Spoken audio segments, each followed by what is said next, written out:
Hi guys, it's Talya Rose. Today I wanted to show you how to make the most amazing olive spread and olive tapenade.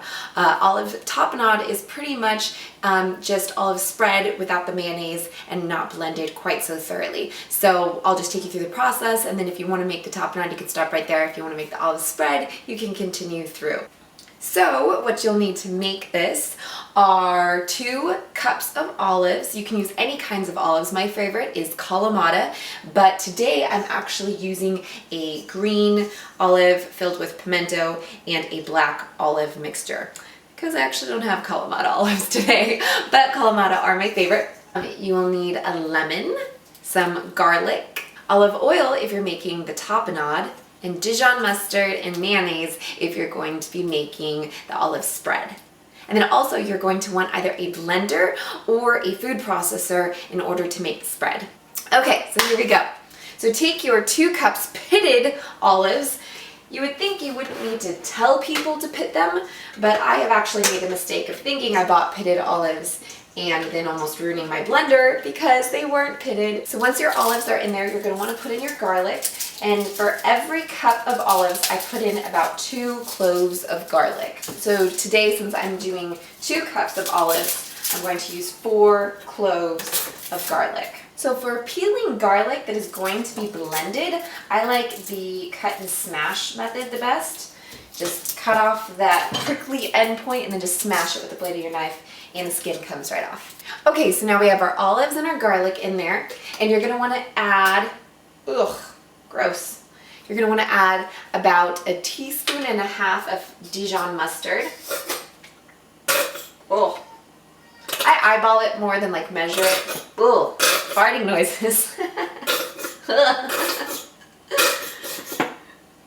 Appetizing. Gotcha. Oh, finally. That was annoying. I will clean you up later. Then you're gonna wanna take about 1/2 lemon and squeeze it, get all the juice in there. Now, if you're going to be making the olive tapenade, which is the chunkier olive dip without the mayonnaise, then what you're gonna wanna do is put about 3 tablespoons olive oil, blend it, and then you're done.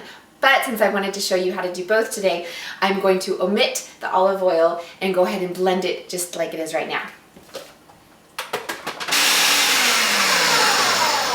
So you can see how it looks all nice and choppy and blended evenly. So again, if you're going to be making the olive tapenade, add about 3 tablespoons of olive oil, give it 1 more good whirl, and then you are all done with your tapenade. And it's a healthier option, however, I found not quite as delicious. I've actually never made just the tapenade. I've intended to, but then I always end up just throwing in the mayonnaise because it makes such a delicious spread. So let's go ahead and put about 1 cup mayo in here, and then we're gonna blend it for a couple more seconds.